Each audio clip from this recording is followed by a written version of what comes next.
I've been thinking about the concept of the trans child a lot recently. The NHS just banned puberty blockers. That's a great thing. Puberty suppression was a terrible, terrible idea.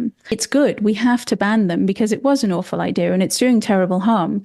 But at the same time, we've got to get rid of this concept of the transgender child because puberty blockers made the transgender child possible. In the early 2000s was when this whole puberty suppression experiment got off the ground. And then Barbara Walters, Jazz Jennings, and a few others. Yeah. And there we go. We have the concept of the transgender child.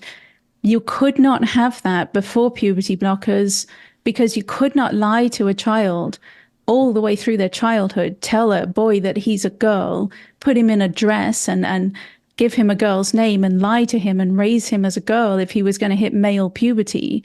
The only way you can have a transgender child is if you know that you can block the puberty and therefore give him estrogen and continue the lies.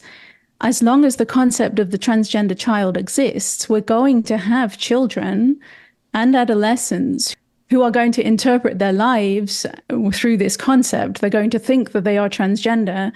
And then they're going to think that puberty blockers are medically necessary life-saving care because trans activists have told them that relentlessly over and over again and continue to do so. We've got to do both. We've really got to rid society of this nonsense concept of the transgender child at the same time as banning puberty blockers. We think of it like if the kid comes out of the womb and they're trans, but trans is a material reality that is owed to manipulation of the body by the medical apparatus. To us, it doesn't exist outside of that. I very much think in WPATH, the transgender child exists. So how do they conceptualize this? No one is doing that thinking. They are just blindly accepting, right? You can't scrutinize it because it makes absolutely no sense. If you believe in this bodily essence of gender, and it is that which defines whether you are a boy, girl, man, or woman, then you have transgender children. You have to, because everybody possesses this gender soul, even though there's not one shred of scientific evidence to support the existence of the gender soul. It's back to the files. Like there are moments in the files, glimmers of possibility that they are grappling with this in some superficial way. There's one that really highlights how impossible a task it is. It's on the subject of detransition, which is just my blood was boiling reading them talking about detransition, I have to say. And one of them says, we've got to find a way to allow people to make whatever changes they want to make in their body at the time, while at the same time accepting that gender is something that can change over time. Simply can't do that. So they're accepting the fact that gender can change, that this is not some fixed, innate biological trait that you're born with. But at the same time, they're advocating for people to permanently alter their body based upon this trait that could change and shift over time. I don't know how they don't see the inconsistency and the total impossibility of doing that. But they got to know that every time, a cut is made, scar tissue forms. They have to know that every time a hormone is taken, it's disrupting the body. With female to male, there's no going back from testosterone. There's no going back from any of it at all. Nobody talks about ethics. It's all very activist talk, about autonomy and people should, be allowed to whatever, change their body in whatever way.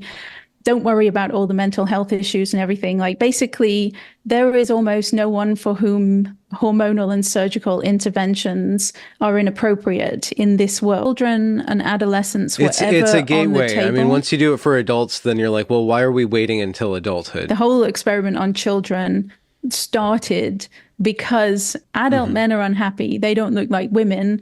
What's the solution? Just do it to children instead, then we'll have better results. That is an evil idea. We do not benefit from having this diagnosis of childhood onset gender dysphoria.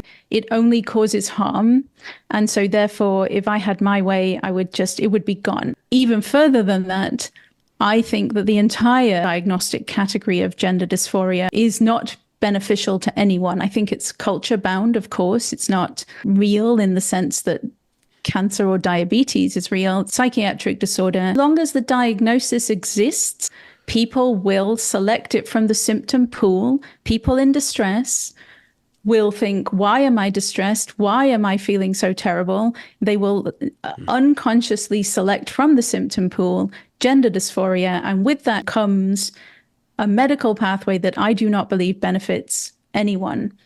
Everyone would be better off. How does the story end? I thought about this a lot, like the end, because it's got to be coming. You see this cumulative effect because of insurance lawsuits, detransitioners. Even just the threat of malpractice lawsuits typically make insurance companies very uneasy. Maybe you know which states have done the thing that everyone needs to do, and that is increase the statute of limitations to 30 years. Okay, so if you transition a minor, you have to, the statute of limitations is open for 30 years after they turn 18. Yeah.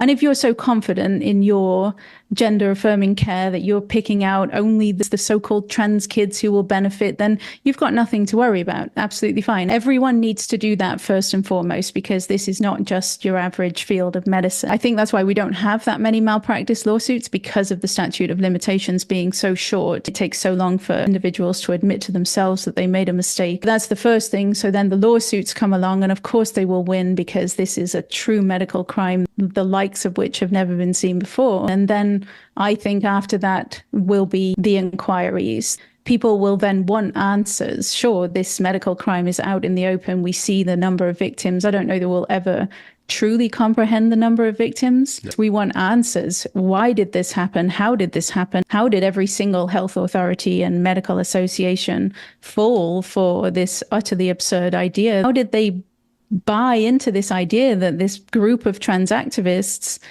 with no respect for the Hippocratic Oath could ever have been the people to set the international guidelines for an entire field of medicine? And then I think about the whole what to do about the doctors. Part of me always leaps to they belong in prison. I read about what they're doing and the harm that they're doing. I do have that strong impulse that they need to be criminally charged and put in prison. But of course, it's not as simple as that.